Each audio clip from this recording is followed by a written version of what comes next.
Everybody doing this beautiful snowy afternoon? We're doing okay, sort of, kinda. All right, so we're gonna just create some ground rules real quick, okay? So I am not gonna sit here and talk to you for 2 hours and you not talk back to me. Okay, I need you to participate and talk back to me. And I don't know if we just had lunch or whatever, but I definitely need you to talk back to me because I am not the expert in the room. I'm just here to guide and facilitate the conversation. Does that make sense?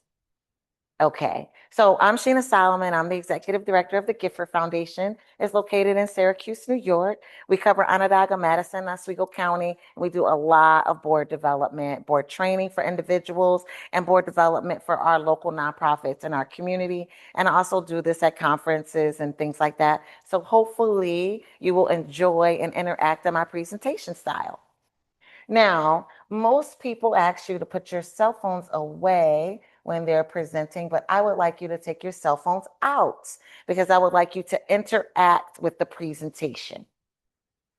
It helps with conversation. It also helps for you to see very clearly. You'll be able to see the presentation on your actual phone. So if you can scan the QR code, or you can go to menti.com, which is menti.com, and submit the user code that's up there, which is 74007575.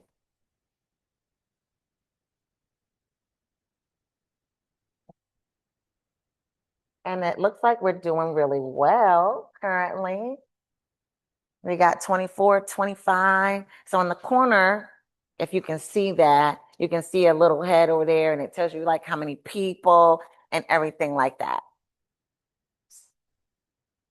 Everybody sees the presentation on their phones?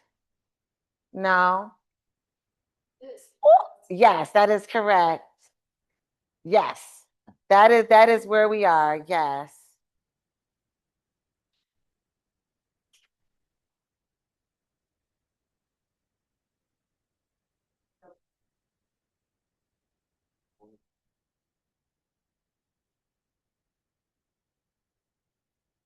So right now we're up to about 29 people, which is great.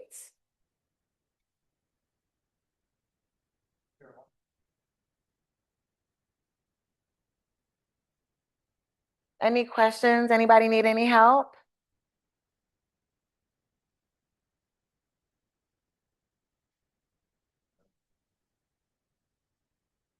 All right, so let's see if it's working on everybody's phone. I'm gonna change the slide, which means you should change the slide on your phone. And my first question for you is, what hat are you wearing today? So we all know in the nonprofit world, we all wear multiple hats. So my question is, what hat are you wearing today? Are you a board member? Are you a nonprofit staff person? Are you the officer of the board, nonprofit executive director, or none of the above? All right.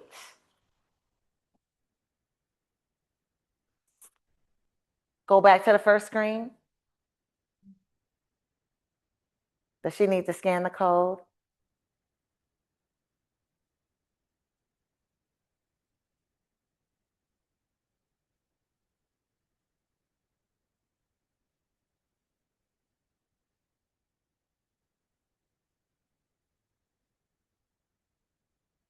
How are we doing? Are we good?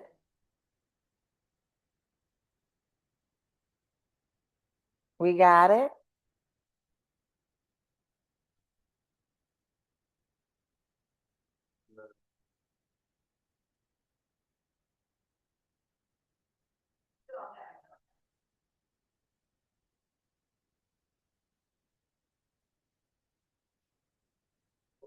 Are they okay back there, Joe?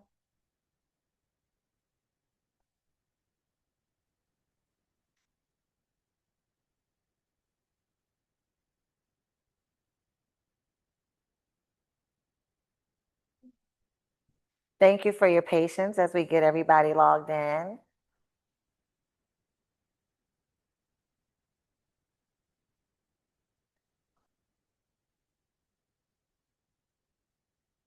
All set?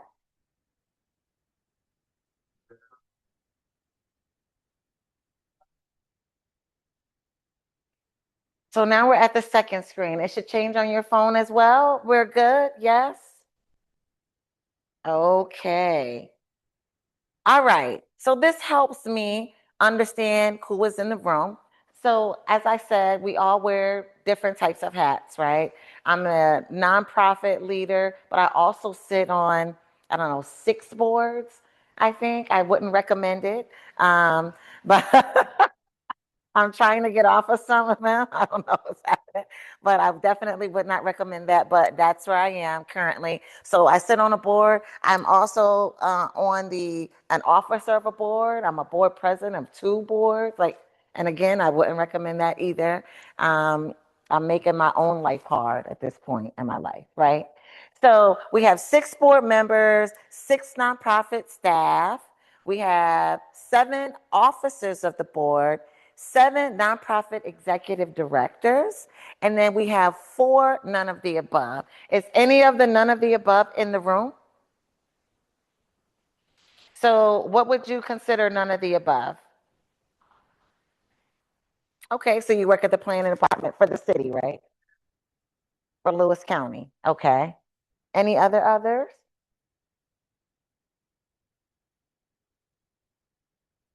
Okay. Okay. Okay. Any others? It's okay. It is okay.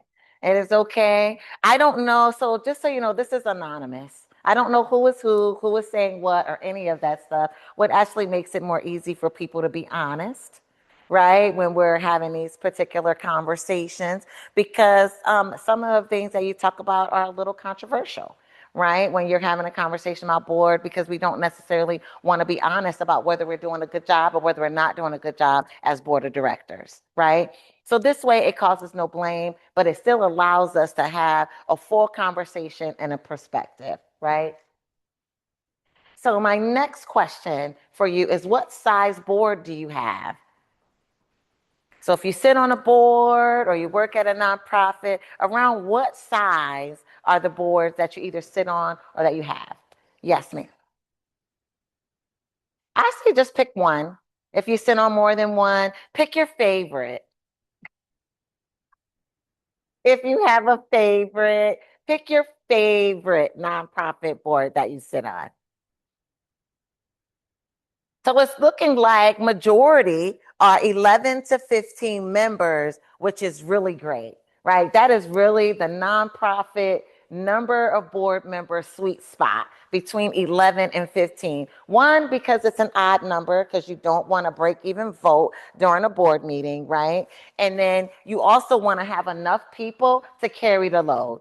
Because when you just have 3 people, that's a heavy load for anyone to carry, right? But when you have 11 to 15, it's a much better load. Okay, so that's great. So true, false, or not active. My board has committees.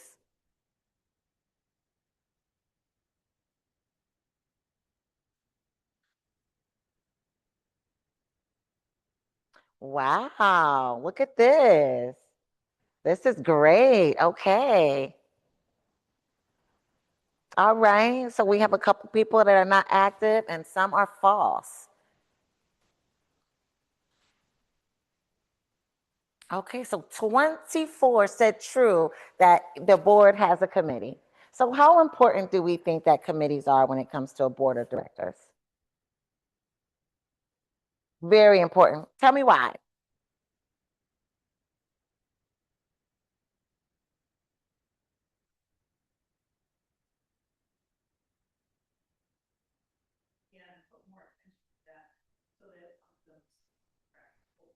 Hopefully, that is correct. So committees are extremely important because that's where the real work gets done. The real work isn't done necessarily at the board meeting. I mean, can you really get the real work done in an hour and a half? Or some people have 2, 3 hour board meetings. I don't want to be on that board. That's a long meeting, right? Where they're talking about the color of the napkins or what paper clips that we're going to be buying for the organization. That is not what the board should be doing. It should be visionary, right? It should be looking at policies, right? It should be making sure financials are correct, those type of things, not how many boxes of paper clips the executive director ordered in the supplies, right? So at the committee level is where the real work gets done. We can take that deep dive into whatever subject it is, right? So whether it's programs, right? Whether it's the governance committee, how many people have a board development committee? Oh, that makes me sad, you guys. We need board development committees. So let me just explain why, okay? So when you have a nonprofit board, a lot of times, depending on what phase that nonprofit is, whether it's a mature nonprofit, we're going to talk about mature nonprofit, not like a startup or anything, a mature nonprofit that has a governing board. We have a mature nonprofit with a governing board. You need a board development committee because you need a group of individuals that's a part of the board that holds the board accountable.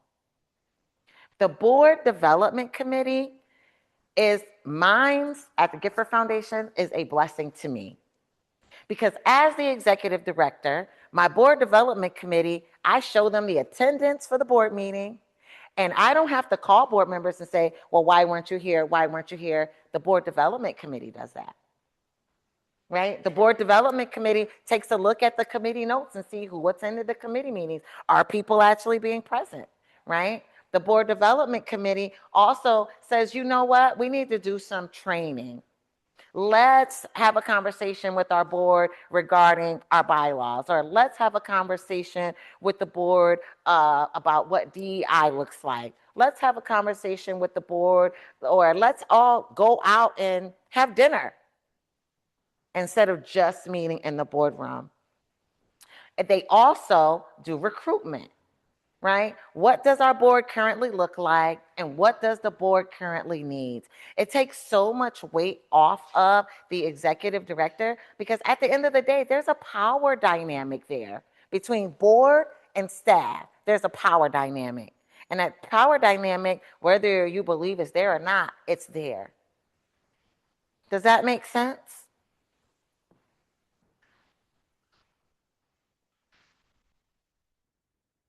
All right. So now I want you to share up to 3 words why you believe boards are important, because we all agree that boards are important. Otherwise, you wouldn't be here, right? Yeah. Are you guys still with me? Y'all are going to kill me these 2 hours. I'm just going to die up here. Accountability. Okay. Oversight. Leadership, support, direction, diverse perspectives, forward moving, new ideas, leadership, implementation, productivity, responsibilities, implementation, organization, collaboration. So as you can see, this is a word cloud. And the more that someone says a word, the bigger it gets in the cloud. And right now, accountability is the biggest word up there. So a word that I don't see up there is micromanage. I mean, let's be real. Some boards micromanage. And all that does is cause harm to the organization in reality when you micromanage. There's a difference between paying attention and micromanaging, right? If you hire the executive director to do a job, then you should let them do that job, right? Leadership. Leadership is really important. So this is one of my favorite subjects, even though I do not agree with the structure of it. And what I'll explain about that is the way that nonprofits are set up is that you have a nonprofit, and the base and the foundation of that organization is the board. But the board meets once a month, maybe 4 times a year, depending on the board, every other month, whatever the meeting schedule is, right? And those individuals are the main individuals responsible for the organization, but they don't do the day to day. So there's this disconnect in the structure that creates this gray area for people that my hope is to make less gray today, because it's only gray because we want it to be gray. Right? It's really a separation of responsibilities, of having some outside individuals with different perspectives and objectives, taking a look at the organization, making sure it's being run correctly, but having a person who is the executive director, president, CEO, whatever you want to call that person, that runs the actual organization, that relates that information back to the board. The board president is an extremely important role in the organization, because I believe that that person is a bridge builder, right? That person builds the bridge between the executive director and the rest of the board to relay information, share information, be that conduit, be that base to bounce ideas off of, and be a real partner, right? The executive director and the board president should be partners in everything that's done. Does that make sense? So even though you're not there every day and doing the day to day, you're still there because you care about the mission, you care about the vision, and you care about the community that that organization is impacting. Yes, ma'am.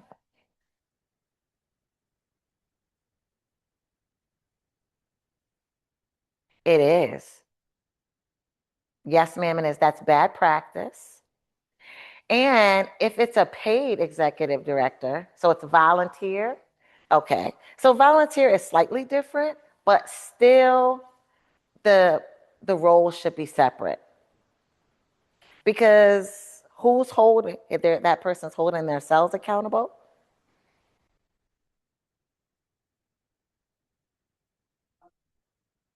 Yeah, that's the role, but it's not guaranteed, right? So I would say they need to be separate. Paid, definitely a conflict of interest, right? Because the board votes on that person's salary, right? So you don't want that person to be a part of the board, or any relatives of that person to be a part of the board. Conflict of interest.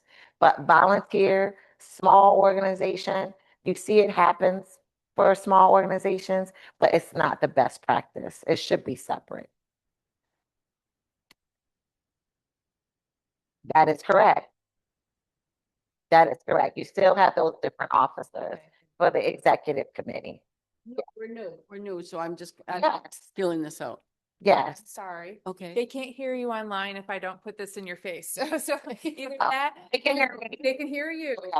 They, don't- they. I'm trying not to slap it off of Yeah, my so if you want to either repeat the questions or I can Okay. go around, it might be easier for you to repeat. the Yeah, so questions. the question was, um, is it a problem if the board president and the executive director is the same person? And my answer to that was yes, that's a problem, especially if that person is paid. If that person is a volunteer, it's slightly different because there's no change in benefits, right? But it should be two separate roles. Any other questions about that? Thank you for asking a question. Are you monitoring the online question? Okay, because I am not paying attention. I am not, even though I see it up there, I don't see it. I see it, but I don't see it. Thank you so very much. So very much. So, yes, all of these things are so wonderful. Direction, guidance, almost like a GPS, right? Your GPS system, you tells the GPS where you want to go, and the GPS is going to help you get there. If you make a wrong turn, what does the GPS do? It recalculates. And that's exactly what a board should do as well. If we take a wrong turn, we just recalculate, because there's several different ways to get to point A or point B. Sometimes we just got to take a little detour. It's okay.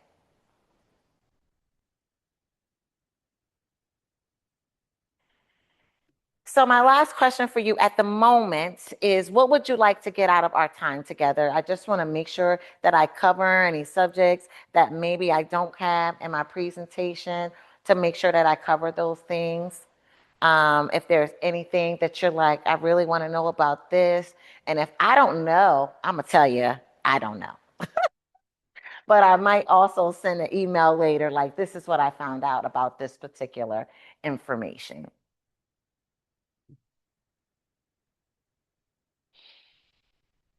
And if there's anything anybody wants to say out loud, you're more than welcome to. I just find that people find it easier to just be like, let me just ask this way. And I feel like I'm so approachable. You can ask a question. Okay, suggestions to help our organization grow. Learn difference between committee on a board. How to find productive and engaging board members. Are board member terms a necessary requirement? Oh, Lord. I'm currently sitting on a board, but looking to join I'm not currently sitting on a board, but looking to join in future. I want to know what I should look for in a good board. What are the best ways to form an effective board with dedicated members that are invested in mission? Best practices, key roles that we should be recruiting for. Hear about new different ideas and concepts from other groups and people. Type of person that should be on a board, characteristics, okay? How to get funding, optimum board composition, and understanding how to add dimension and depth to board membership. These are really, really great. So sometimes I like to just address things when I see them. Board terms. Are y'all telling me you don't have board terms? Who has board terms? Okay, that's wonderful. Okay. So at Gifford, you could be on the Gifford Foundation board for 12 years.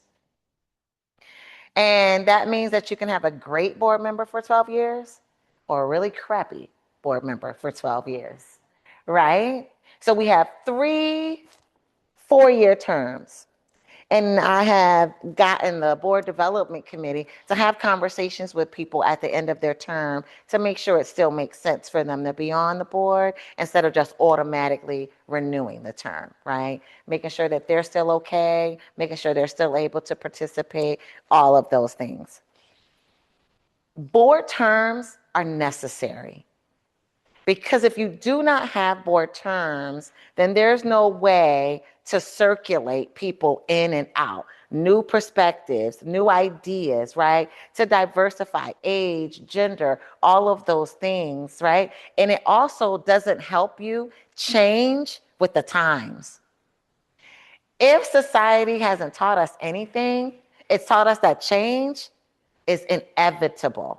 It is going to happen, which means as nonprofits, we need to learn how to shift and pivot as well, right? We know how to shift and pivot when there's a snowstorm, right? We know how to shift and pivot when there's a death in the family, right? So we have to know how to shift and pivot when things happen in society externally that we didn't expect, like a COVID.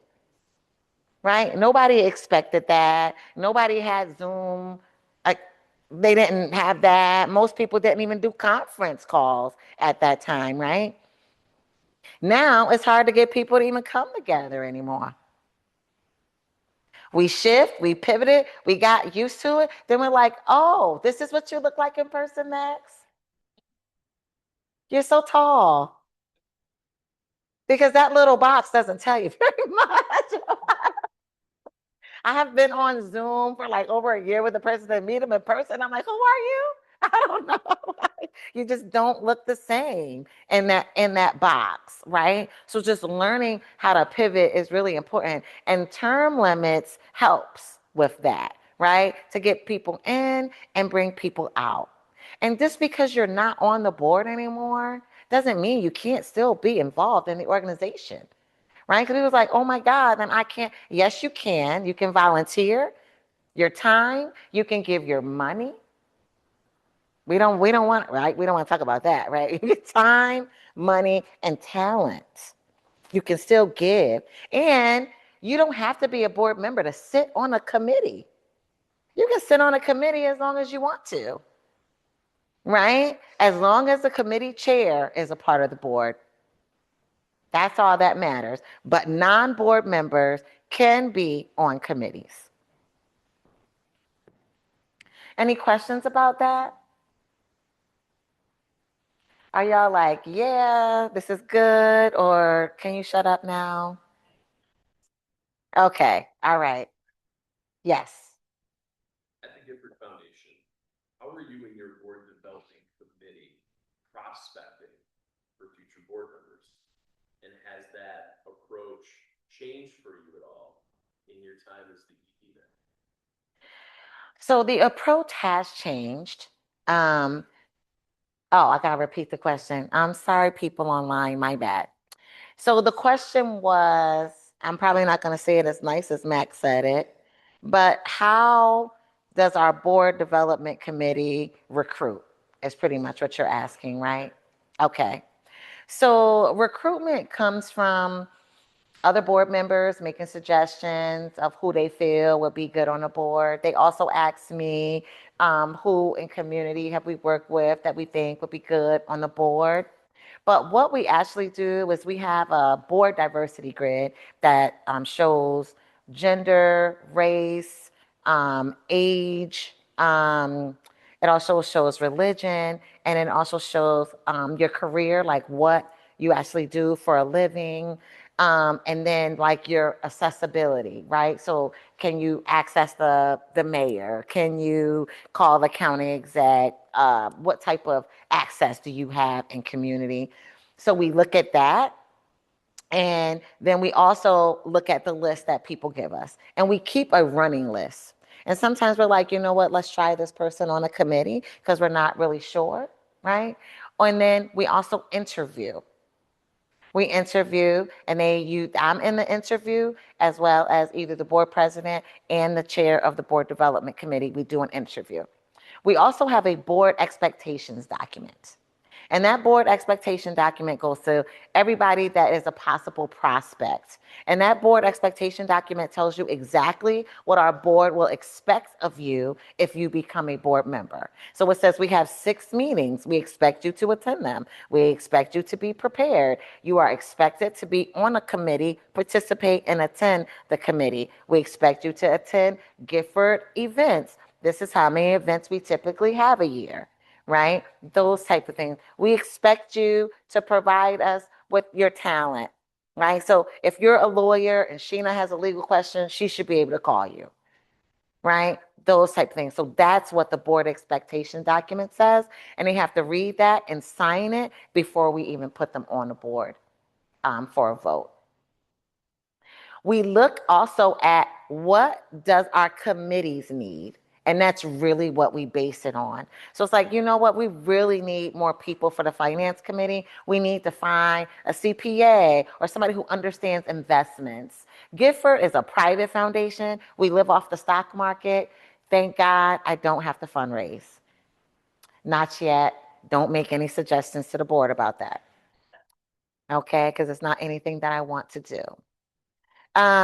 So we don't have to fundraise, but in order to be on a finance committee, you should understand how stocks work. What are we invested in? Those type of things. So needing somebody who understands financials to be on the finance committee, or somebody for program committee who is close to community. We're funding community, right? So who is close to community, who understands community, all different aspects of it. Right? So not just the arts, not just youth or not just education, but just a nice view of what is going on in community that helps us with our grant making decisions. So that's really how we recruit board members. We also run a program called Nourishing Tomorrow's Leaders, where we train people, individuals, on how to be board members. It's a 9-week course that was created because we were getting very frustrated as a foundation that boards were not reflecting the communities that they were serving.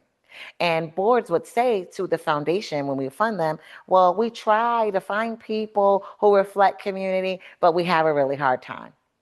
So instead of continuing to go back with, huh? Does somebody have a question? Okay, sorry. So instead of going back and forth about, well, why don't you represent community? We decided to train community because there's a perception in community about who can and can't be on a board, right? Like you got to be an executive. You got to be the head of the hospital, or you got to be the mayor. You got to be rich. You got to have a PhD, all of those things. Those are all misconceptions, right? Because we all bring talent and perspective to the table, regardless on what your job is. You can walk in and provide expertise just from your walk of life, right? We all have that expertise, right? So we train individuals. So out of my 15 board members, we have 5 that went through that program because it was really important to me to explain to my board that we need to practice what we preach. You can't train a bunch of people and not put none of them on our own board.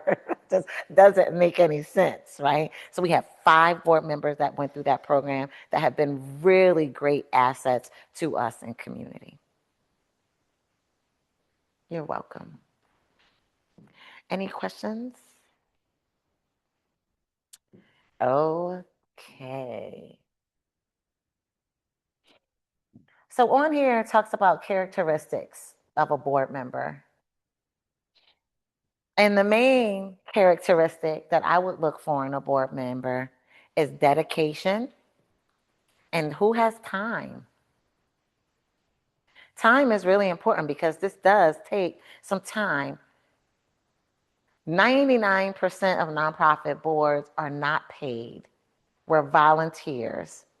So this takes you away from your family. It takes you away from work and all the third spaces that you might do, whether it's church or the library or wherever it might be, right? This takes away. But this is also a really great way to give back to community, is through board leadership, right? It's civic engagement is what I consider it. And it's also professional development. You learn so much in these rooms, in these spaces as an individual on how to be a leader or how not to lead, right? Because we also learn what not to do as well. So my main characteristic would be your dedication, right? Are you dedicated? Do you understand the mission? Do you know what we're doing? And then how can you contribute? Are you bringing a talent to the table? Are you bringing a perspective to the table? So it's not necessarily characteristics that I look for, because the things that we're looking for are things that you can't necessarily see when I look at Lauren. I don't know whether she likes animals or not, right? But if you don't like animals, you shouldn't be on the SPCA board, right? I don't want you on the board just as a bump on the log or just to take up space on our board roster. I want you to actually care about what we do. And you learn that stuff only in an interview. You don't know that for sure about anyone when you first see them.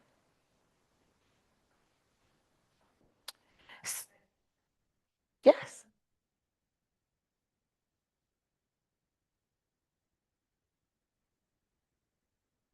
Mm,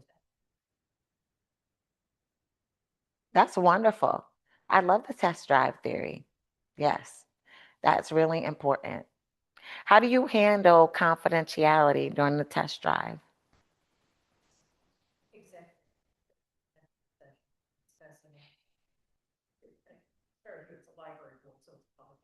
Okay.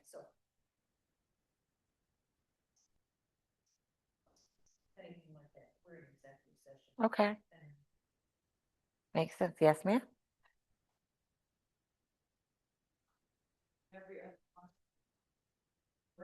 Mm, That's how we do it, and feel out the same way. We see who cooperates or we speak with now at our open meetings if they're interested in being part of the board. okay. So for the people online, we just had a young lady say that they test drive future board members by allowing them to come to a board meeting, see how they work, see whether they fit in, those type of things. Great test drive. And I asked about confidentiality, and she stated that when they're talking about contracts or salaries or anything like that, they go into executive session. Great practice. That's wonderful. Another young lady noted that they have open board meetings every other board meeting. So they have open board meeting and a closed board meeting, which is also, I love that as well. It gets people to come, it gets people engaged. That is a great way to get community interested in what you're doing, for sure. I repeated the questions. I'm just going to throw that out there. I was proud of myself. Okay, so the plan here today, which we've already started, the purpose of the board, what does investment look like in it? Why is it important? And what efforts are you making? So thank you so much for sharing your expertise, because like I said, I'm not the expert necessarily. I'm just here to facilitate the conversation, okay? Because all the experts are already in the room, right? So nonprofit thrives when their boards are engaged, diverse, and mission aligned. Mission alignment is very, very important. When things get tight, and my assumption is that things are going to get real tight in 2026. We don't know what the administration is going to do. We don't know whether we're going to be able to rely on federal government, right? So we're going to have to start going back to what we used to do when the federal government didn't fund everything. We depended on people in community, right? We depended on collaborating with others. People used to go borrow a cup of sugar from next door. And we don't do stuff like that anymore, right? So we're going to have to start more relying on each other than relying on our federal government at this point. So things are going to get really tight.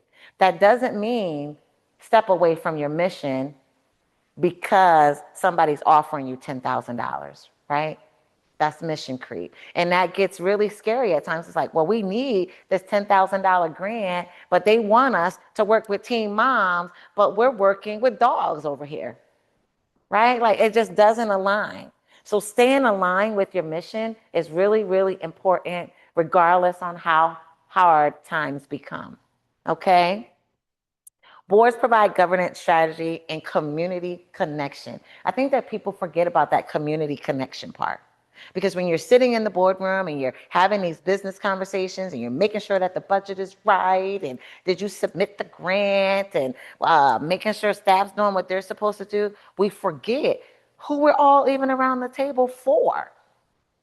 It's for community at the end of the day, right? So as a foundation, they're like, you fund nonprofits. Yes, the government says I must fund 501c3s.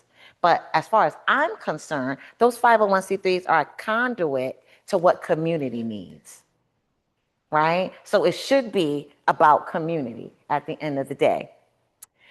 However, boards struggle, and we're going to talk about some of those struggles today, right? They struggle with cohesion, representation, retention, and engagement. These things are hard, right? These things are very hard to do from time to time. So I want to find out a little bit from you what some of your struggles are. And this right here is a rating, like the first struggle to the last struggle. And the struggles are that I have listed are attendance, board roles, no term limits, diversity, retention, long meetings, confidentiality. What are some struggles? And when I was creating this slide could be so long. There's so many things. I'm like, oh my God, this could be a struggle. This could be a struggle. So you're ranking it from the first struggle to the second struggle, the third struggle is what it should look like on your phones.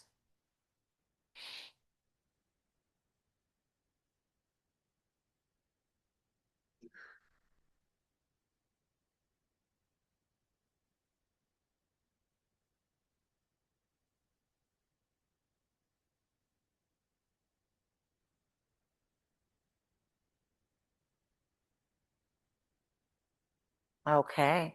So right now, attendance is sitting at the top.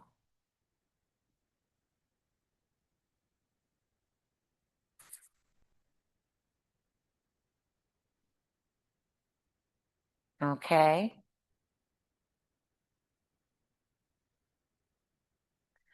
It looks like 13. We're up to 14 people have answered the question. We're going back and forth between attendance and board roles. It feels like a horse race. Anybody want to place a bet?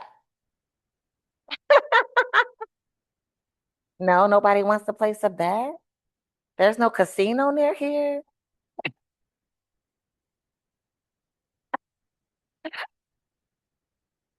I really suck at betting anyway. I am not a gambler. I go to the casino to eat, and I occasionally play blackjack with like $50. And once that's gone, it's gone. Like I'm just not a fan of just giving money away for no reason.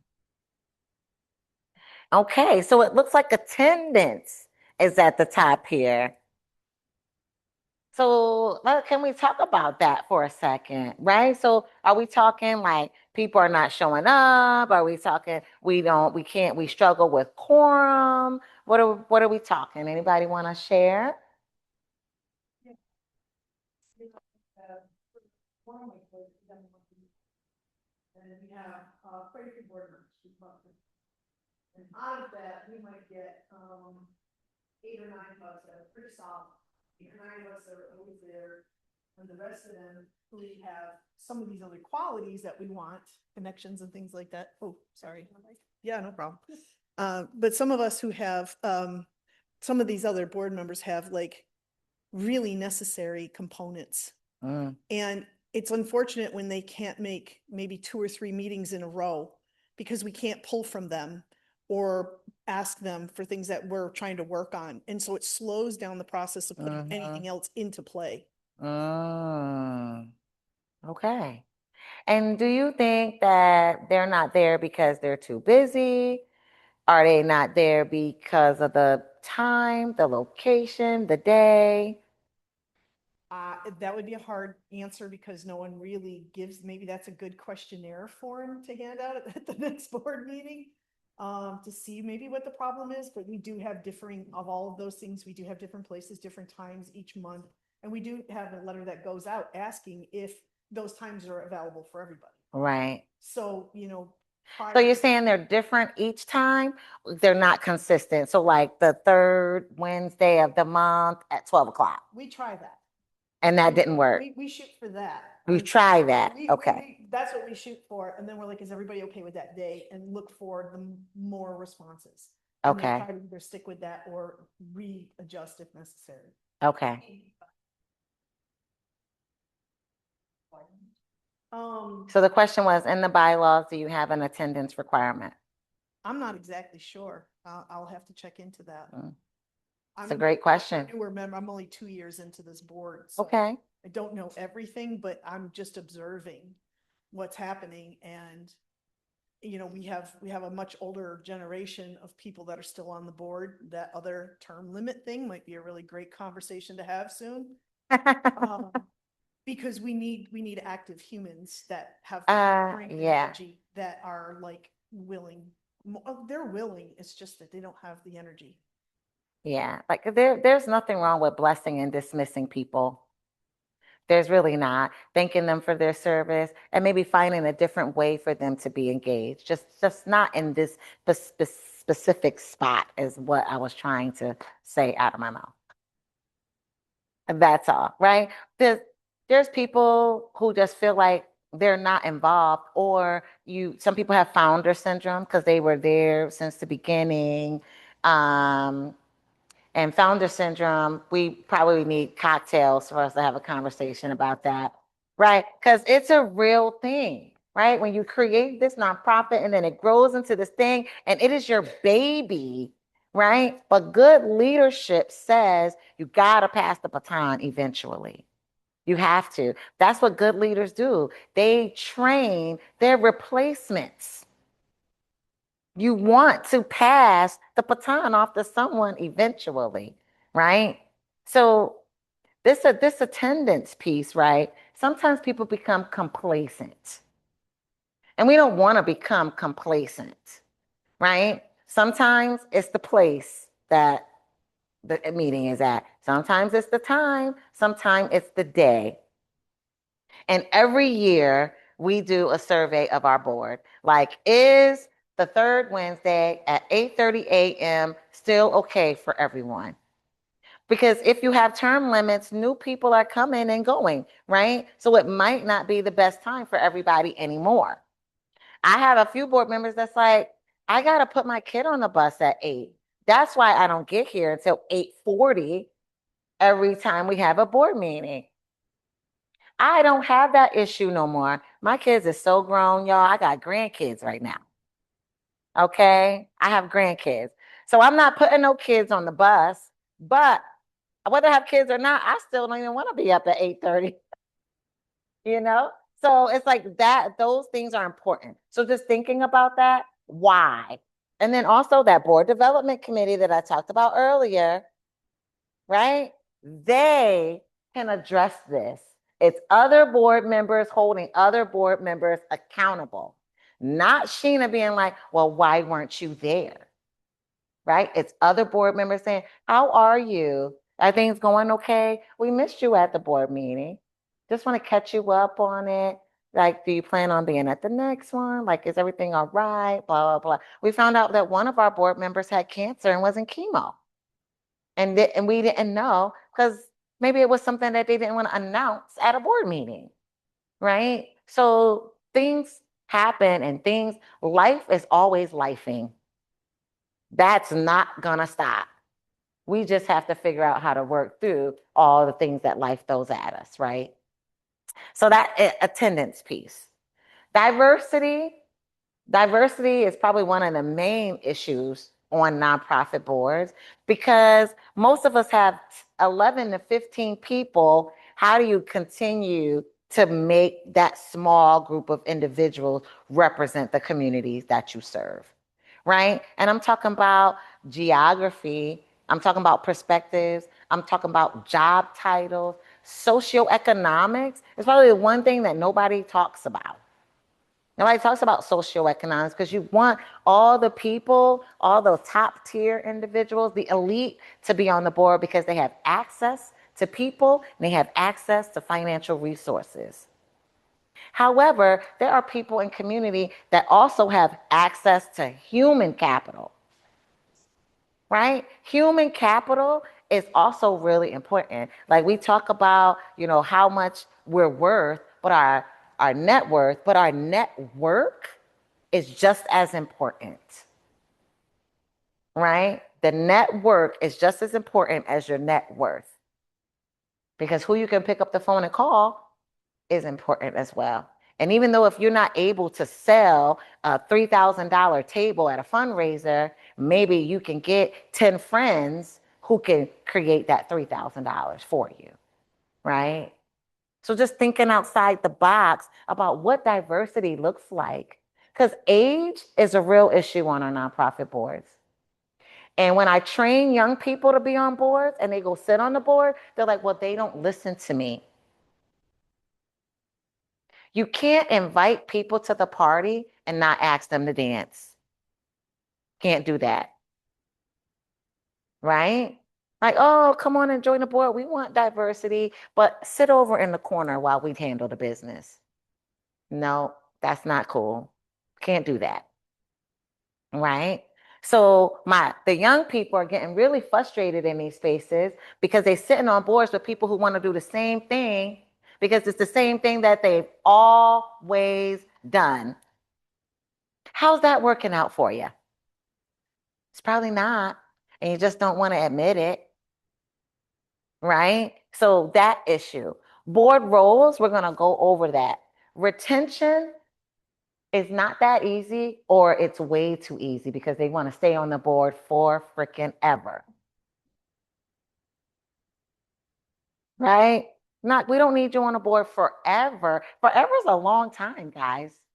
That's longer than a marriage for some people. You can divorce a spouse and you can't get rid of a board member. It's crazy. So retention, I feel, is all about engagement. Do people feel valued? Do they feel like they can speak up at a board meeting? right? Do they feel like it's worth their time? Because you have to remember, when we're talking about bringing younger people on boards, now you're bringing families, right? So you're taking a mom or a dad away from their family where they could be at home with their families, right? So they want to make sure that the time that they're giving you is worth it. So are you listening to them?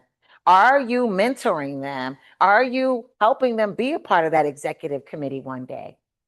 Right? Those types of things, that retention. Long board meetings happen because the committees are not doing their jobs.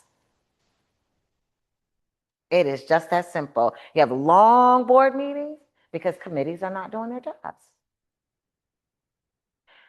Does anybody follow Robert's Rules of Order? Robert's Rules of Order is old as dirt, but it's so necessary. Robert's Rules of Order was created in 1876 when not one of us was even thought about, right? But it is necessary to help the board meeting run efficiently and effectively to keep order, but not to use Robert Rules of Order as a weapon. It's not a weapon. It is a structure to make sure that you have the ability to handle business. And that's the board president's role, to make sure that people are heard, to make sure that a motion is repeated, to make sure there's discussion before we have that final vote, right? To make sure whoever's supposed to be out of the room for that vote is out of the room, right? Those types of things.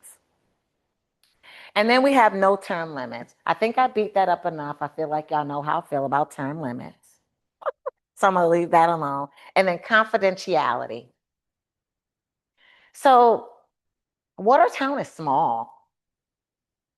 Syracuse is small, right? It's not like we live in Manhattan or anything like that, right? These communities are small. And the smaller the community is, the more important confidentiality is, right?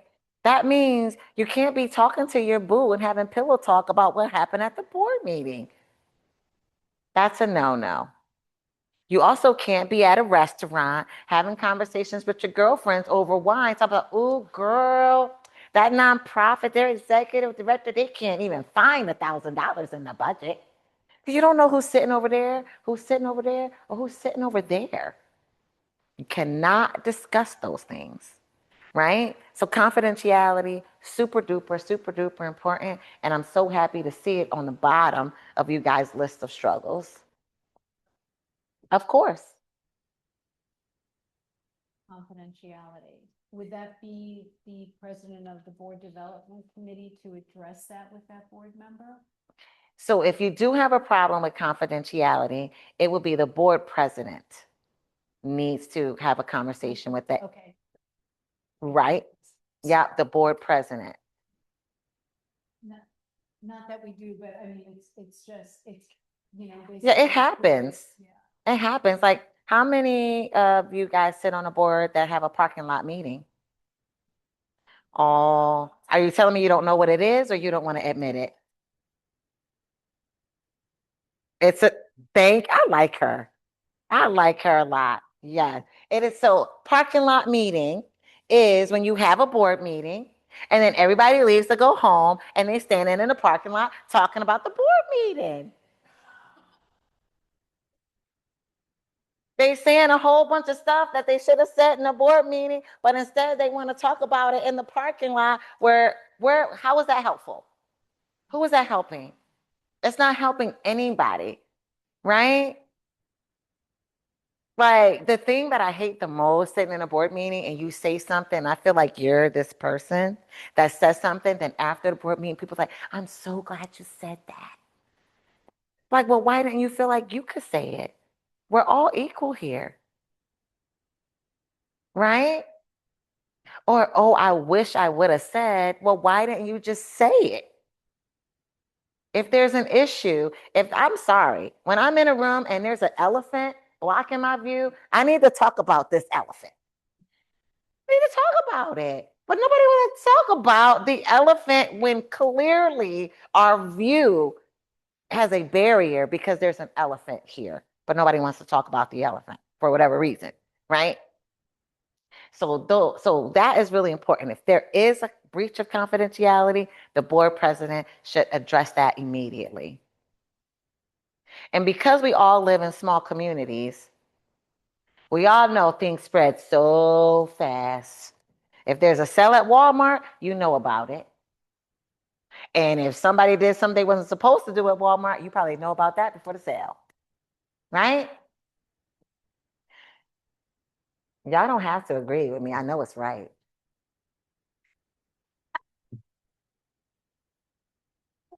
So some common challenges that I noted is lack of diversity in experience and perspectives, right? So you have some people are experienced, some people aren't experienced, some people understand the mission, some people don't understand the mission. And bringing different perspectives is important.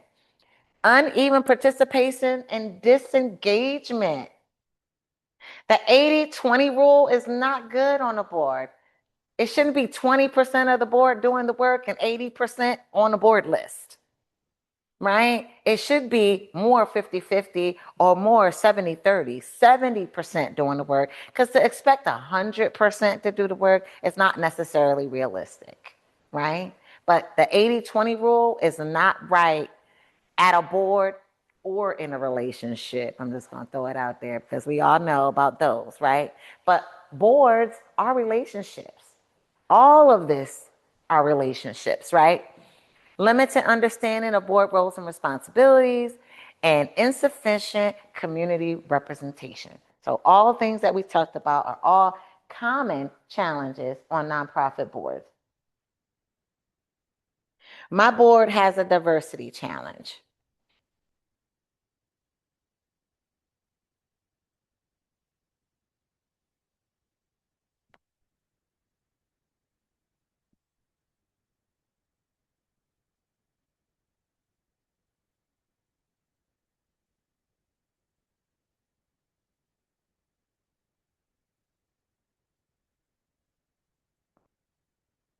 I was just looking at the chat.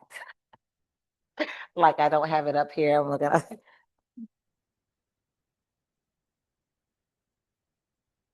Oh my goodness. Okay. So 17 true and 5 false. So how many of you sit on a board where majority of your board members are over 60? 70. I thought I thought 70 was the new 60. So yeah, so age, right? Are there any women in here who's the only woman on the board? Okay, that's good. That's good. Okay. Is there anyone here who's on a board that's the only person on the board in your field? Okay. In your field, yeah. Okay. All right. So we have a few people. Okay.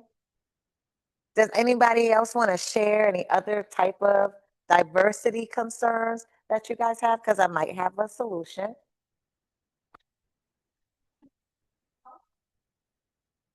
Which, in diversity, I would like to see younger people, people of different backgrounds and ethnicities, because I think that would round things out a lot differently and bring different perspectives that some of the older people don't have.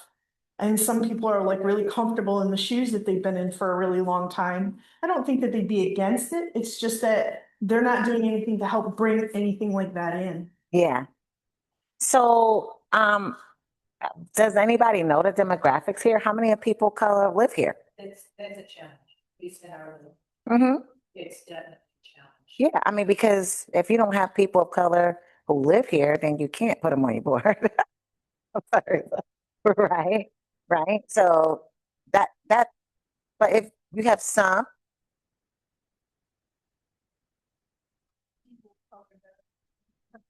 Thousands and thousands of people that come through here. how far is Fort Trump from here? 15 minutes? 15 minutes. Do you feel that that's a population that the organization that you're on serves? No, well, sort of, yes, I guess in a way. I was thinking pretty well, maybe like there is no hospital office here. Okay. So in that way, maybe from hospice for some services, eating, things like that. But they also have their own organizations and committees, so a lot of the things that they would maybe come to something like a board for, they're gonna sit on that on post, right? Okay. Things. Okay.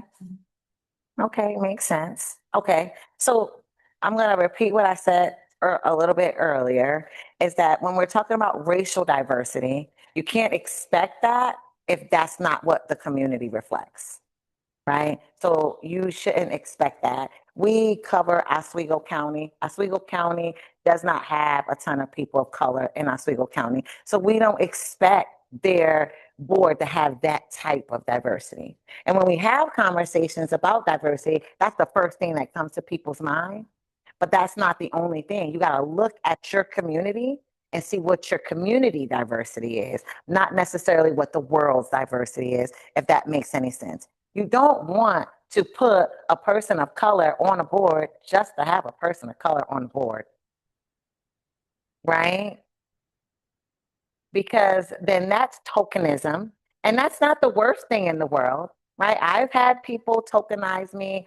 I'm a Black woman who runs a foundation. I think that we are less than 1% of philanthropic leadership in the country. So I'm like a unicorn. So like, oh, be on a board, right? And I don't have any problem being a token. Just know that I'm not going to close the door. That's the goal for me. Like, I want to go ahead and help open this space up to other people who look like me, but I'm going to open that door for them. And then eventually I'm going to exit out so that I'm not, because I'm not the only Black educated woman in the city of Syracuse.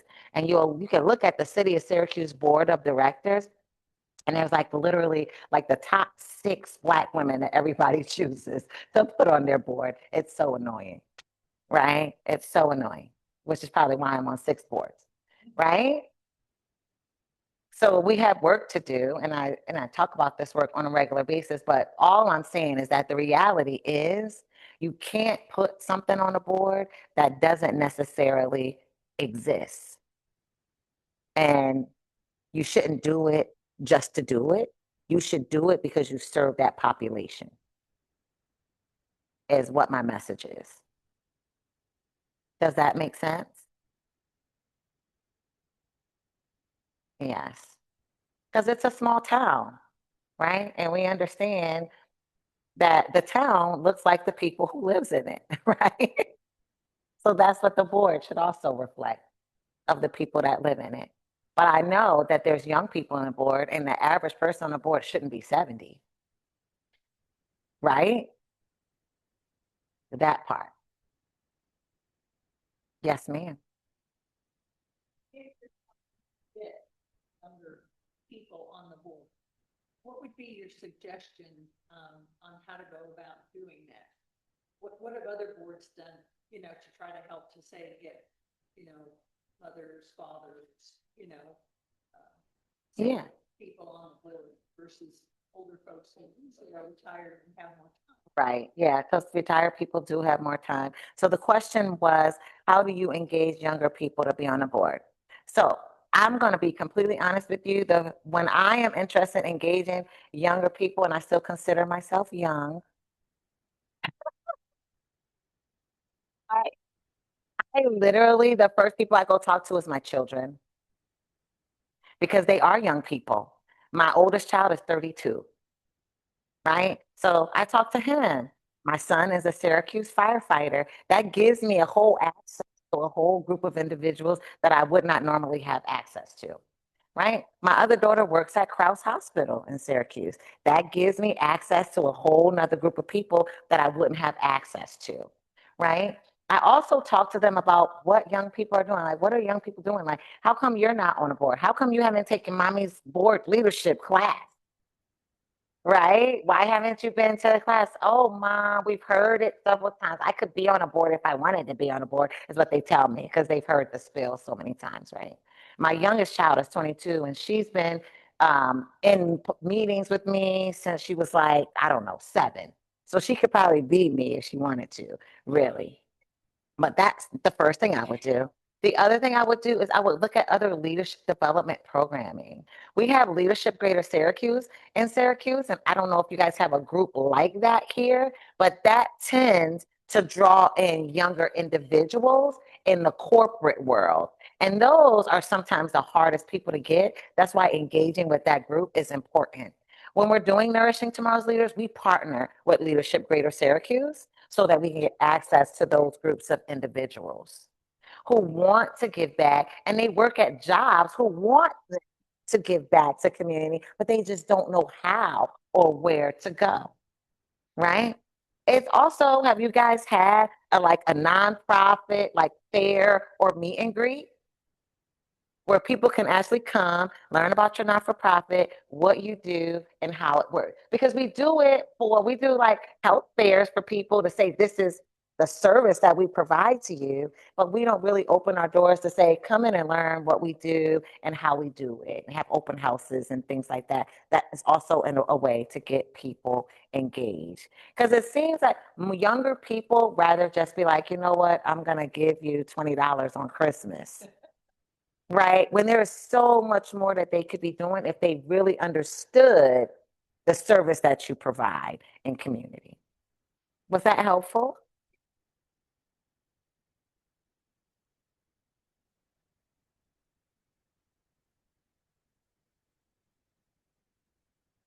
All right, my board understands their roles and responsibilities.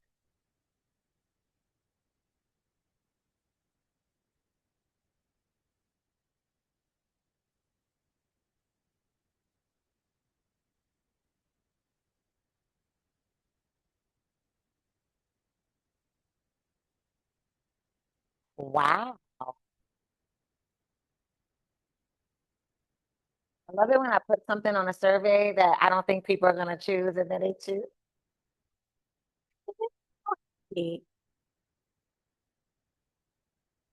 So 15, we have true, 1 false, and 5, I'm not sure. You know why I even put I'm not sure up there is because it's possible that you really don't know whether the board knows their roles and responsibilities or not. Because you don't go to a board meeting and say, so do you know your roles and responsibilities today? You're like, seriously? He's like, can you not come talk to me? Right? Like, you don't necessarily do. All right, we're gonna have a roles and responsibilities thing today, right? So I am the game person in my family. So I incorporate games in a lot of stuff that I even do professionally. And this is why I like this because it visually shows you what people that in the audience are thinking. And so we did a Jeopardy game with our board, Gifford, because we were having a really hard time with them retaining the information about what our programs are and what our programs do. So when you put people in a game and you have them compete, you see, one, how competitive they become. And 2, they retain the information better because they're having fun while they're doing it. They don't necessarily realize that they're learning. Does that make sense? Right? It's almost like watching Jeopardy on TV. I never know the answers. I am not smarter than a 5th grader, apparently. Right? Nobody ever watched that show? It's like, however, it's a really great way to retain information. At our board retreat recently, does everybody have a board retreat? Okay, some people have a board retreat. So, oh, we'll talk about it. We had a board retreat. So we get together for 1 full day, half day. We got together from 12 to 6. And during that time, I collected from each board member what their very first job was ever. And I put it up as a quiz and we played Guess Who? It was a really great way for board members to get to know each other in a different way. I ended up finding a whole YouTube video of one of our board members who's a pastor, who was a part of a singing group, on YouTube from back in the 70s. Great. It was great. So just other ways to engage. Yes.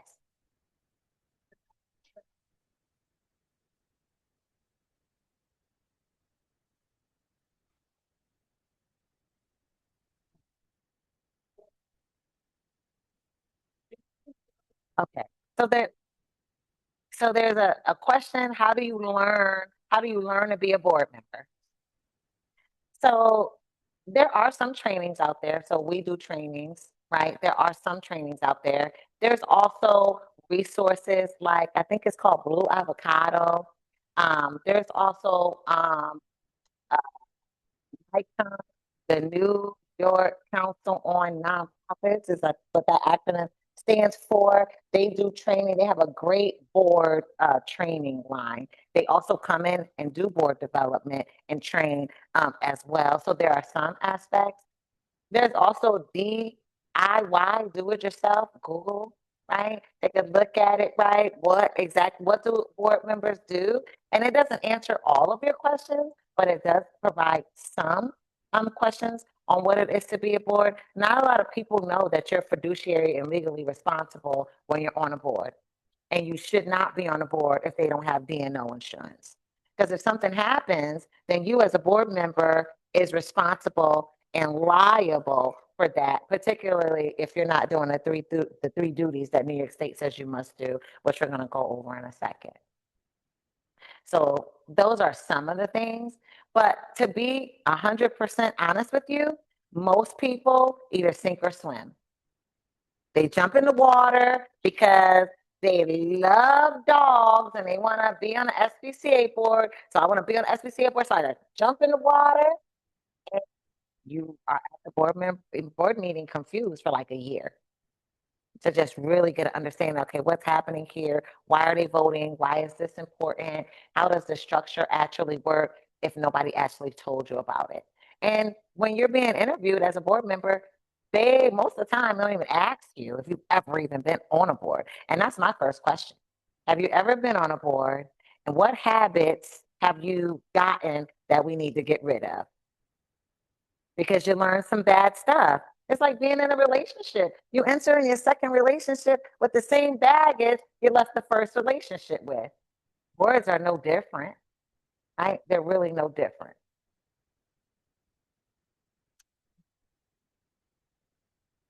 So we're going to go over roles and responsibilities. Did I answer your question?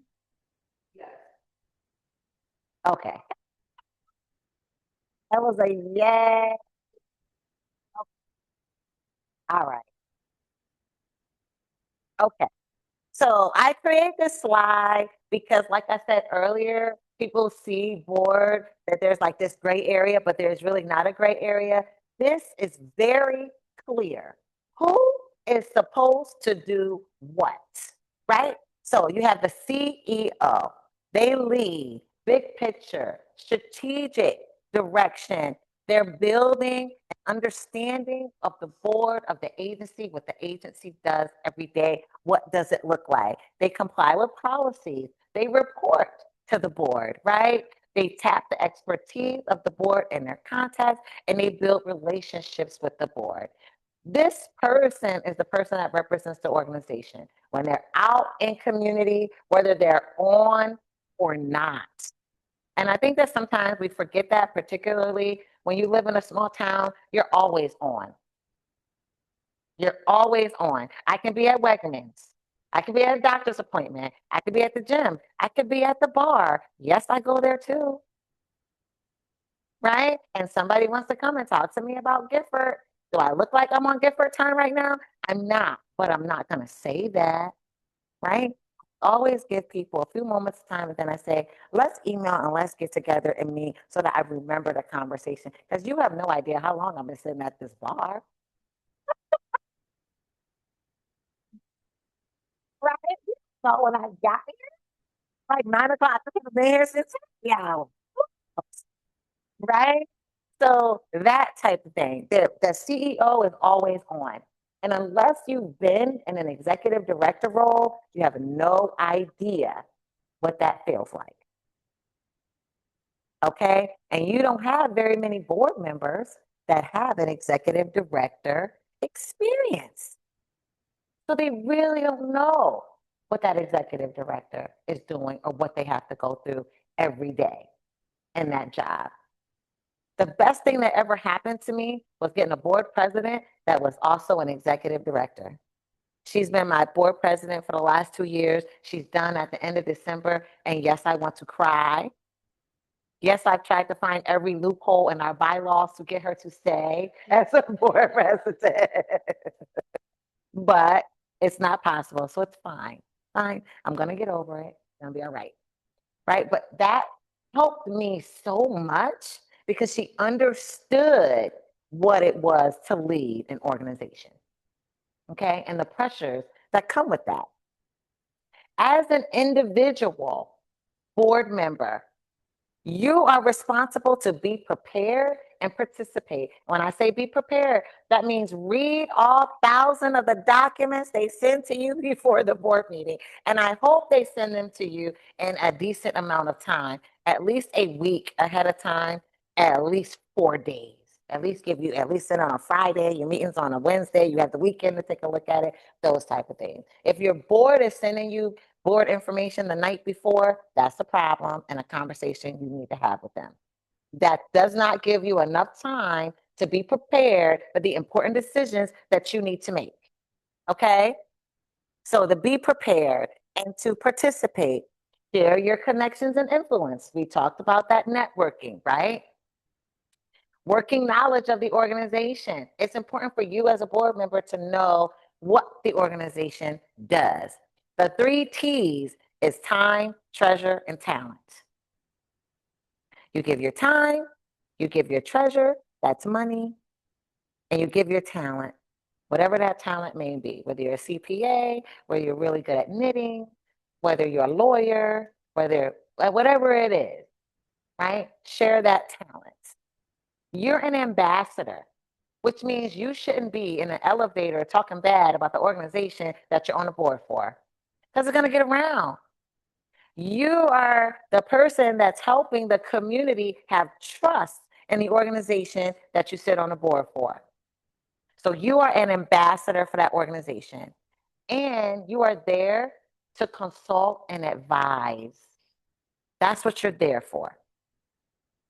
As a group of individuals, so as a full board, your job is to hire and delegate to that CEO or the president, CEO, executive director, whatever you call that person.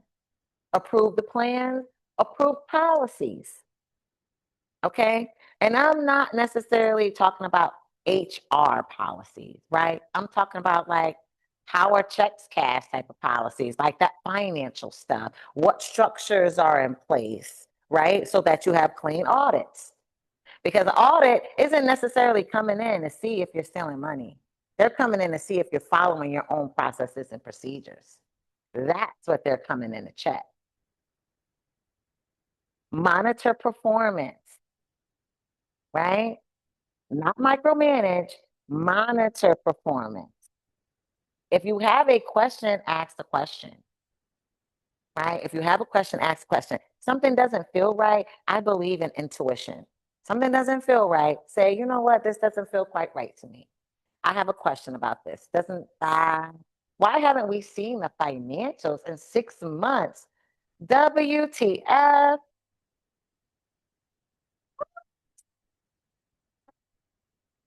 We don't know. And you don't have to be a CPA to look at what money's coming in and what money's going out. We all manage households, right? We know what money goes in, we know what money comes out. You don't have to be a CPA to be like, this 1 + 1 doesn't add up to 4 right here, you guys. Something's wrong, right? So ask questions. And then assure ethical behavior. Is the organization acting in the best interest of the organization? Any questions about that? Because that's not gray. That's very clear on whose role is whose role. So we're not asking about, you didn't hear anything about paper clips there, right? or when the last time they went to Costco's to get toilet paper, right? That's not stuff that the board should be worried about. Unless the organization just started yesterday, then that's a whole different story, right? All right. So New York State says you must do these 3 things. This is where your D&O insurance comes in, because if something goes wrong, the poo-poo hits the fan, the board is going to be on the front page of the newspaper. Seen it happen in Syracuse more times than I'm willing to even admit. And I have my own story on this, right? So I was board president of an organization during COVID, okay? And our executive director decided to have an event during COVID. Now we're all supposed to be in the house. He decided to have an event outside during the summertime, Father's Day, 2020. And everybody who wanted to be outside came outside. Had no porta potties, had no security, nothing. The gangs decided to show up because they do exist in Syracuse. And they decided to shoot the whole thing up. And we had someone die on our property. Now, it's Father's Day. So I was in Ithaca visiting my father at that time. And my parents live out in the middle of no freaking where, so I don't get no cell service. Okay. So I'm leaving my parents' home and my phone is going, beep, beep, beep, beep. My phone is going crazy. Never, I mean, I'm a little popular, but not this. Okay. And I'm like, why is everybody calling me? Oh my gosh, Sheena, something happened on the property. Da, da, da. Like, what are y'all talking about? We didn't have no event planned. Yes, they had this event there, this person, birthday party, something. Like, what in the world is going on? Now I get into leadership. I'm the board president. Everybody's calling me. The board's calling me. The community's calling me. The news is calling me. And now I have to get into, oh my God, we're in a crisis. Have to get into crisis mode. And the best thing to do in crisis mode is to not talk to anybody. That's the first mistake our nonprofits make. They want to clear their name so bad. Well, we got to talk to the reporter. I promise you the reporter's going to print what they want to print. And it doesn't have to be exactly what you said, right? And if we didn't have D&O insurance at this time, because I don't care what the executive director paid, you better pay that doggone insurance, okay? We all could have been sued because they did sue us. People were injured, the family who lost a loved one, everybody sued us. We lost our insurance, we were able to get future insurance, but that crisis management right there, this is part of one of your duties, right? The duty of loyalty is when things go bad, it doesn't mean jump off of the ship. Because it could have easily been like, I do not have time for this, bull. I am no longer, I'm going to give you my resignation today. I don't have nothing to do with this, right? And I'm connected to a foundation. Me personally, right? So the way I handled that I had to handle it very, very lightly. Because the community was mad at me. I had to fire the executive director. So the community was mad at me about that. The community was upset that they lost a person, right? Because a person passed away. And then we had like 8 people trying to sue us. And if I would have been aware of that and still let it happen, our insurance would have never paid anything.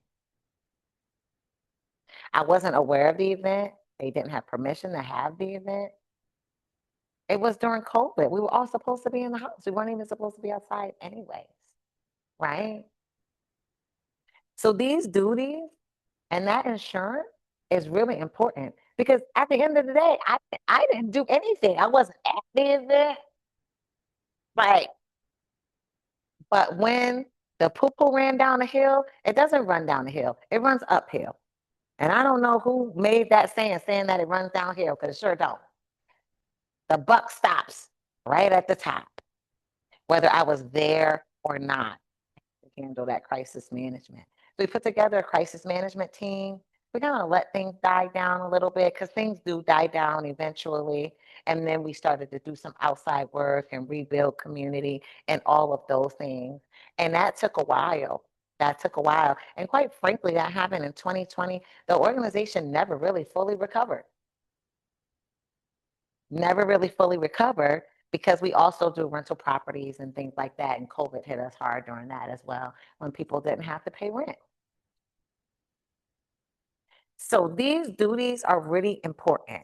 Duty of obedience, supporting the mission is really important. You support the mission over what you want personally. When you walk into that boardroom, you're walking in objective to make decisions for what's best for the organization, not for you as an individual. Okay? And then the duty of care, providing ownership if you own it. Making sure that things are run correctly, making sure things are done correctly, right? And duty of loyalty, accountability for the resources that you have. Making sure that there's no misappropriation of funds. Well, we had a grant for $20,000 and we decided to take the whole staff at Darien Lake instead of putting it toward the program that the organization said that we should be funding. That's misappropriation of funding. Can't do that, right? Because the difference between nonprofit and for-profit is for-profit can make a profit and go buy a yacht. Nonprofit, you can make a profit, but you got to put it back in programming, not go buy a yacht, right? So it's making sure that as a board member, you're not benefiting personally from any decisions that you make at this particular table. You should not benefit at all. And because we live in small towns, things do happen, right?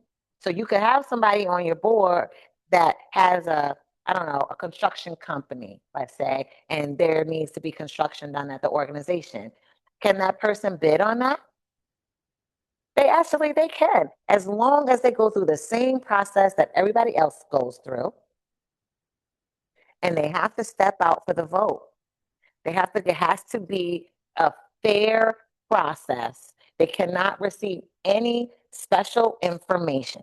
So we're in the middle of selling a building, and we have a board member that's on our board who wants to buy the building. So now she has to leave the board because we're selling the building because we're dissolving anyways, right? So she has to leave the board because now you have special information on the assessment of the building, all of that inside information that everybody else who wants to purchase the building does not have. And so you have to make it fair. And the conflict of interest, if you even think it might be a conflict of interest, bring it up. Right? Like, we want to open a bank account at KeyBank. Oh, my daughter works there. Just somebody needs to know. So write that down in a minute, please. Right? Bring it up if you even think it is a conflict. Any questions about this?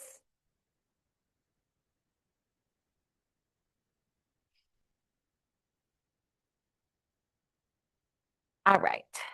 So what boards should not do? So we talked about what you should do, right? And your roles and responsibilities. But I always feel like it's important to say what you should not do. Because I feel like a lot of boards do the stuff that they should not do. And some years ago, I didn't even have this as a slide. And then I was talking to boards, and I'm like, oh God. And I start making a list, and I'm like, look at this, right? So the first thing on the list is go night-night. And what do I mean by that? Is don't fall asleep at the wheel. You know what happens when you fall asleep at the wheel? You get in a car crash and you're either gonna hurt yourself, you're gonna hurt somebody else. That's the same in the boardroom. Don't get complacent and fall asleep at the wheel and let things go. That's becoming complacent. That's just saying don't be complacent. Okay. Not understanding the mission of the vision. That is really important because if you don't understand the mission of the vision, it's really hard to be at the table making decisions. Do not cause harm. A lot of times we cause harm unintentionally, right? It's not intentional. We cause harm unintentionally by forgetting about a conflict of interest or confidentiality or micromanaging in some type of way or being in community saying something negative about the organization, right? That causes harm. Operating with outdated board documents. You should look at your bylaws at least every 2 years to make sure they still make sense. Because it's possible that they don't make sense anymore. So take a look at your documentation at least every 2 years. Little knowledge of what makes a nonprofit stick. This right here is so big because you want all the big corporations on the board and then they come in trying to operate your nonprofit as if the corporation, and it's not. They don't understand the budget. They don't understand why the state hasn't given you your grants yet. They don't understand why you need a bridge loan. They don't understand any of those things because corporations don't have to deal with that. You have to understand how nonprofits operate in order to understand even the budget, right? So that is really, really important. Loss of objectivity and accountability. Those are those board members who have been on the board since day one. There's no way they can still be objective. No way. I'm sure they think they are, but it's just not possible. Breaking confidentiality, we talked about that. Lack of effective oversight. That's not asking questions when you're not sure about something. That's being in a board meeting, voting on minutes, and you wasn't even at the last meeting. How you know the minutes is right? You was not there, right? Impeding the director or staff. So there is a certain amount of power that comes with being a board member. And sometimes you get a board member who just thinks they can do whatever they want to do. So they're going to go talk to your staff and all types of stuff. That is inappropriate. As an executive director, you shouldn't be talking to my staff without telling me that you're talking to my staff. Because they're not your staff, they're my staff. You hired me to manage those individuals. So you go into one of those individuals asking them something that you shouldn't be asking them is inappropriate. Unless there's a whistleblower issue, and you should have a whistleblower policy if you don't have one, because you want people to be able to tell you stuff if something is not going right in the organization without anything or harm being done to that person for saying, hey, this doesn't look right. Right? So we have to remember that. Because if you're going to staff saying, oh, well, blah, blah, blah, and can you be friends with staff? Absolutely. We live in small communities. So yes, you're going to be friends with some staff, but that doesn't mean that you should go to lunch and be talking about the executive director. Inappropriate. Okay? That means that the staff person then doesn't see the authority structure that's there and then feels like they can just come to you when the executive director yelled at them because they didn't put their report in on time. That part. You can't skip those things. Failure to cultivate diversity.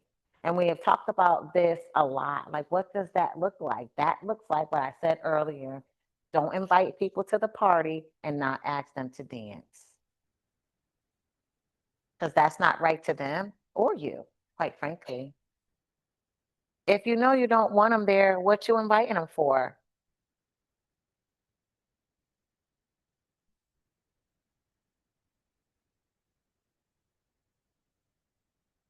So, a strong board guidance, mission alignment, strengthens trust and community, and drives fundraising and advocacy efforts.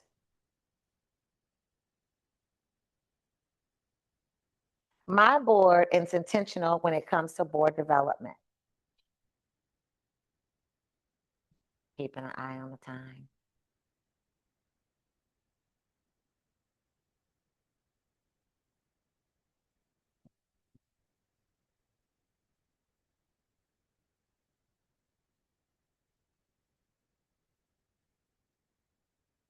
So this isn't bad at all.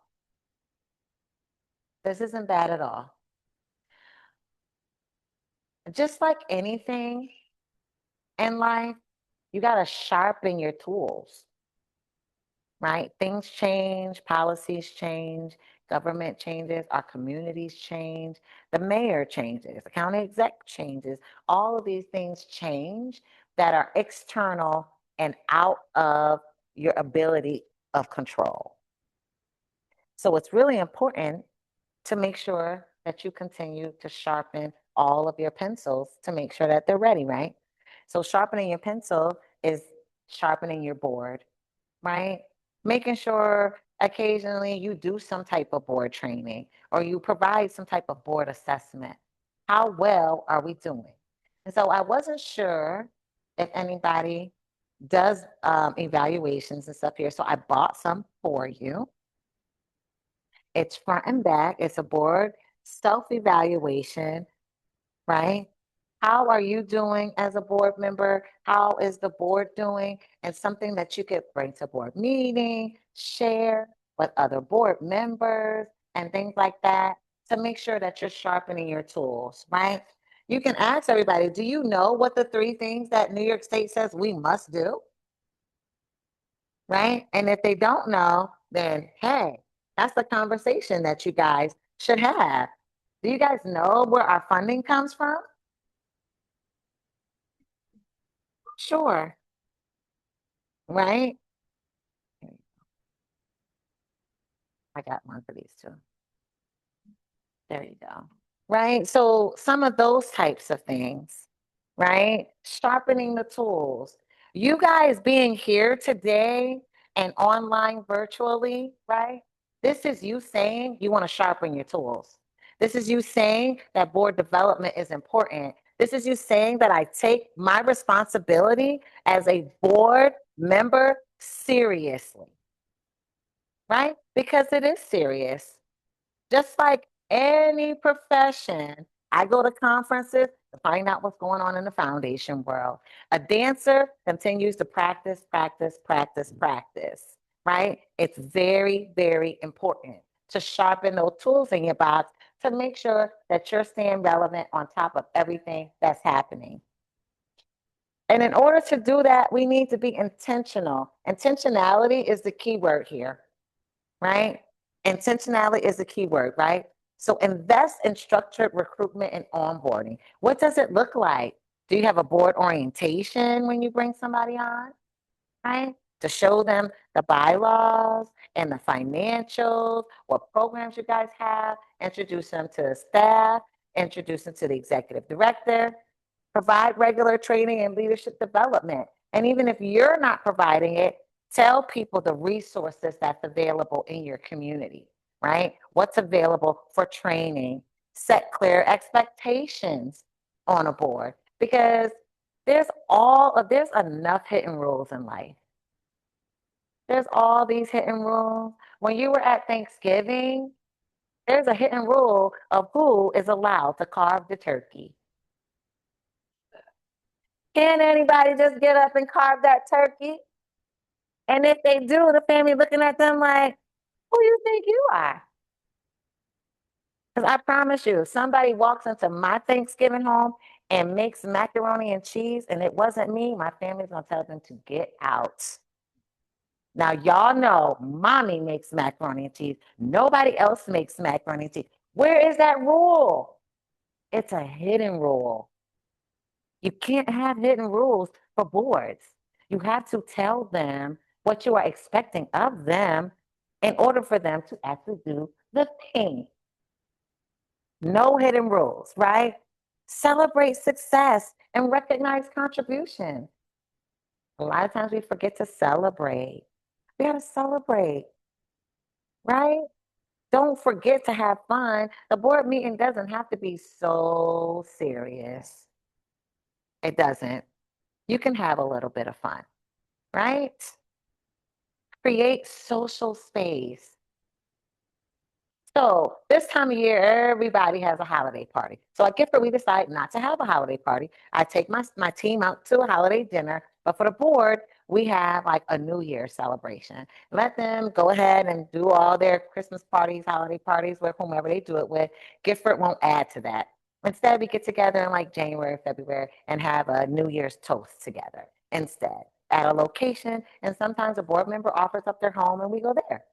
It all depends on what happens, but it creates social space. And when we do our board retreats, we create a social space there as well, where they can break bread together in some type of way, where they have a break from the monotony of the work, right? Social space. That's how you get to know people. So people, one of my board members have always said to me, you know what? You might miss the workshop at the conference, but don't miss the dinner afterwards. Because that's where you get to know the people. At dinner, when we're sitting down having a conversation, I get to find out, oh, wow, you went to Mexico? Oh my God, you used to be a news reporter? Like, oh, you used to run a hospital? Those types of things. You learn that in a social setting, not necessarily in a boardroom. The power of diversity is really important. I noted a couple things. Diversity brings ideas, innovation, and inclusivity. Inclusivity is really, really important. That's that asking someone to dance. Don't ask someone who has a disability or in a wheelchair to come to a board meeting on a second floor and there's no elevator. That's not cool. And we didn't even talk about that today, right? I mean, that perspective on boards is definitely missing. People who have a disability, whether seen or unseen, right? Boards should reflect the community's geographic experience. We talked about that. Income, education, life experience all contribute to unique strengths. You do not have to have a PhD to be on a board. Matter of fact, I talk to people with a PhD and I say, you know what? I had a fever yesterday. Can you tell me what's wrong? And they're like, stop being funny, Sheena. I said, exactly. You're a doctor and can't tell me what's wrong.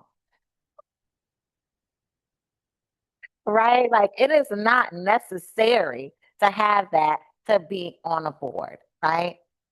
Equal voice and participation build strong governance. When people feel like their voice is being heard, that is so important to them. Sometimes they just want to be heard. And we all have people at the board meeting that talks way too freaking much, who loves to hear themselves talk. Everybody has one. Right? That's okay. You just got to teach the board president how to manage that. Like, oh my God, Cindy, thank you so much for your input. Let's hear what other people have to say. Opening up the floor, or even saying, you know what, Bob, we haven't heard from you today. We would love to hear what you have to say about this particular subject. That's managing a good meeting. That's meeting management 101. My board has a mentoring program.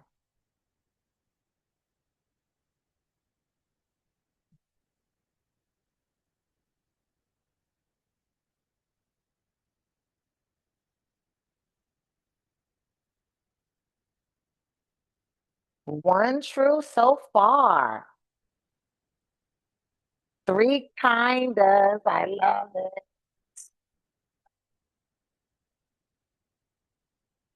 So this board mentoring program, just think, so what we do is we have a board buddy program.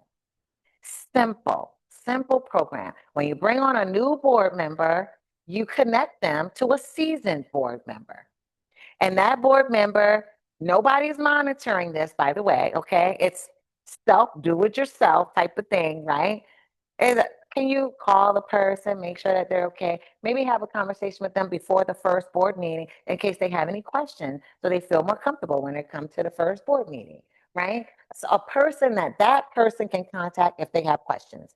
Because when you are in a board meeting for the first time, the likeliness that you want to be like, I have a question, because you probably got 20 questions. You feel funny like, oh my God, should I know these things? So if you have a person and you can call Stacy and be like, Stacy, I didn't understand this at the board meeting. That's so much easier, right? So that's that mentoring piece that I'm talking about there. It's like a buddy system. Bring in a new person with a seasoned person and just have them exchange contact information and they talk when they want to talk. Nothing mandatory like, oh, you must talk once a month. Don't put a whole bunch of structure around it. Let people be people. And then in 6 months, do a check-in. This is what my board development committee does. They do a check-in. So how's the board buddy program going on? Have you guys talked at all? How's it going? Is it working out? But there's also no punishment or penalty if it didn't work out. It's almost like it's the thought that counts, right? It's the thought that counts. So putting something like that together is so much better for new board members. And then it also makes seasoned board members feel valued. Does that make sense?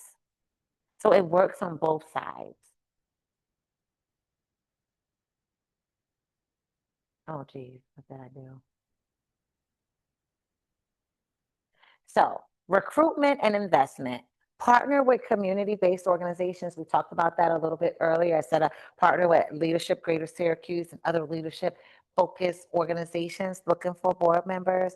Mentor, support local voices and governance roles. So you're supporting them in their role, right? Supporting their voice and providing mentorship. Create pathways of engagement, right? How do you become the board president? Are you voluntold? Are you just doing it because nobody else wanted to do it? Right? I mean, I was a victim. I don't know about anybody else, right? But I was a victim of speaking up way too much. And they're like, you should be the board president. Like, but I just got here, right? So what does that look like? Cultivating that leadership so that people don't have this misperception of what the board president actually does. Because most times people don't want to do it because they don't understand it, right? So understanding those roles and responsibilities. Engage with community beyond board members. Step outside your circle, right? We are really good at staying with like-minded people. But in a boardroom, you want somebody that's going to challenge. You want somebody who's going to challenge. I don't want to all just drink the red Kool-Aid and nobody knows what flavor it is because red Kool-Aid could be strawberry, it could be cherry, it could be tropical punch. You don't know what you're drinking. It's just red Kool-Aid. I want the person that's going to say, well, what exactly is this? And we're like, oh, it's red Kool-Aid. Well, what the heck does that mean? Right? You want people who are doing that, right? And be transparent regarding your needs as an organization and as a board. Don't blindside people. Be transparent about what you need. If you're like, you know what, we really want a perspective of a person of color on our board, tell them that. Tell them that. That is okay. Then they have the choice on whether they want to do that or not. Does that make sense?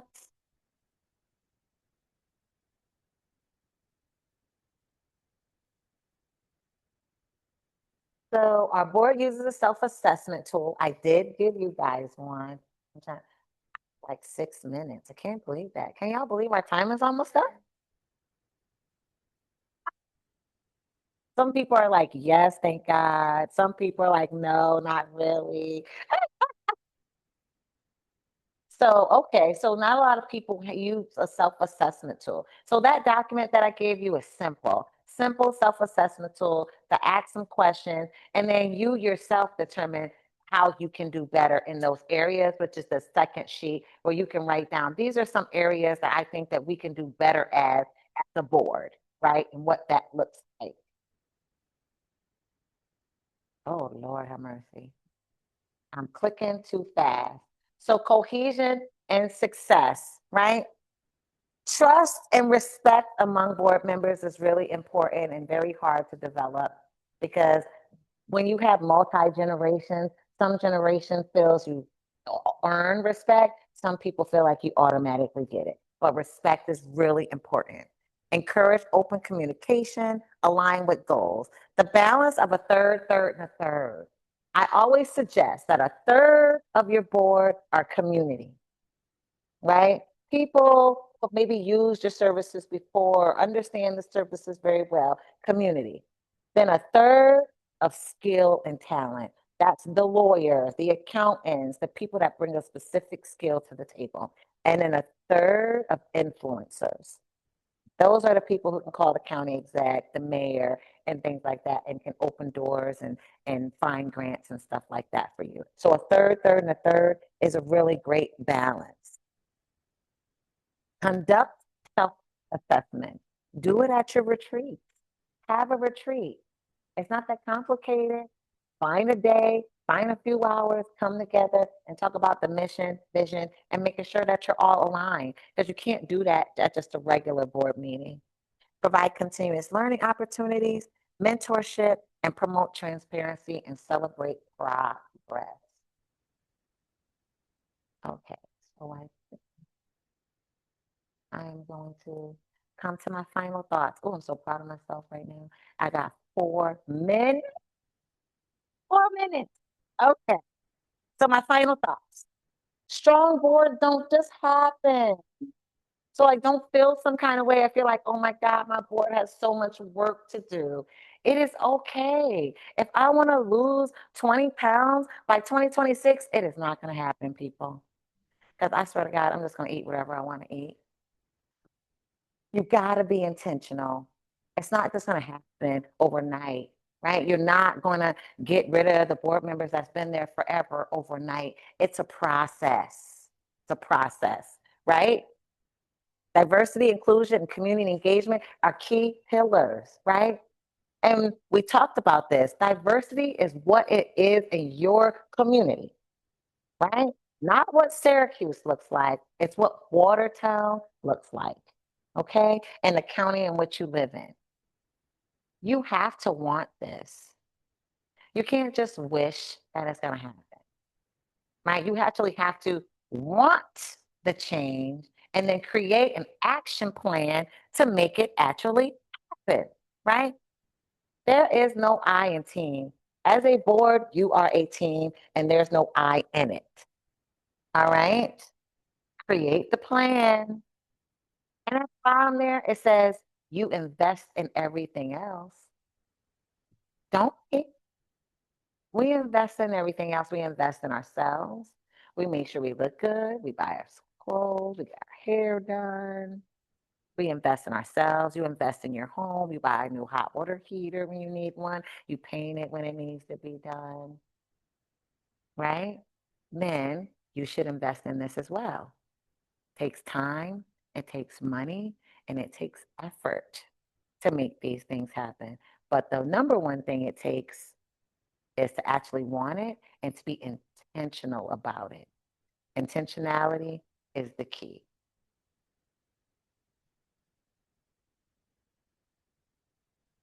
So after today, what do you plan to do differently?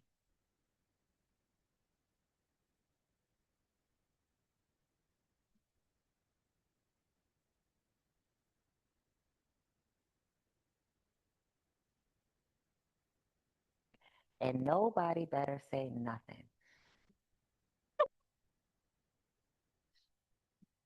Oh, thank you so much. Thank you, Richard Ross. I didn't even have to pay Richard.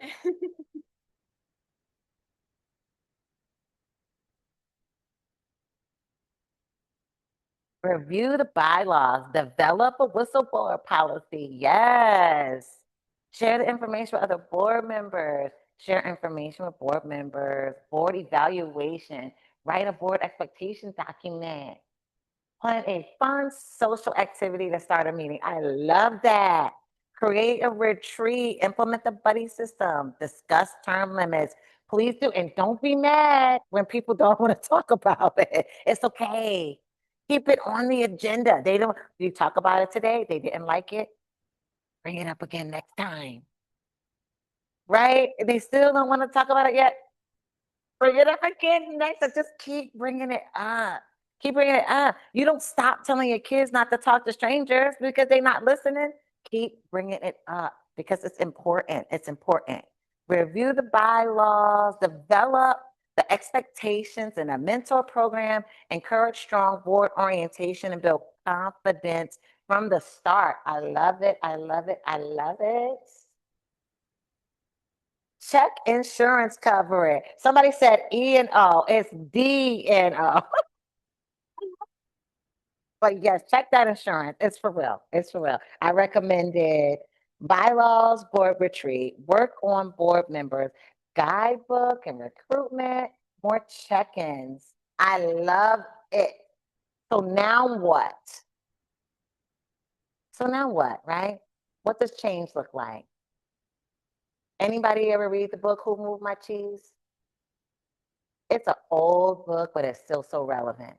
When you go into these boardrooms, you start want to change stuff and move stuff, people not going to like it.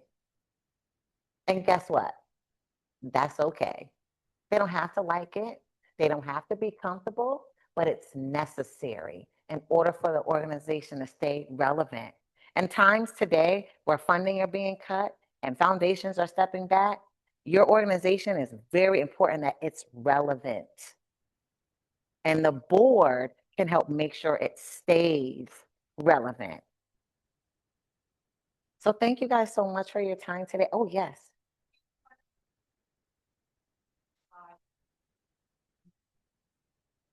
Yes, I'm going to talk to Lauren and Max, and we're going to figure it out how I get it off this little platform thing. Because I know I look all tech savvy, but I'm not. It's all an illusion. It is all an illusion. And so I just want to say to you today, one, thank you so much for your time. Two, thank you for investing in your leadership and your board service, right? And the best gift that anybody can give you is time. So thank you so much for spending this 2 hours with me today. I hope it was worth it, okay? Thank you guys so much. Thank you so much, Sheena, and thank you everyone for bearing the weather today and everyone that joined online. I will be sending a follow-up email with the handouts and everything, hopefully the slideshow, if nothing else, just the slides. And then our next session will tentatively be the first Thursday in February. So we're taking a couple months off, or just 1 month, I guess, it's December now. And that's going to be focused on board meeting management. And I'd like to thank Katie and Max so much for helping us put this together. So thank you guys. Yeah.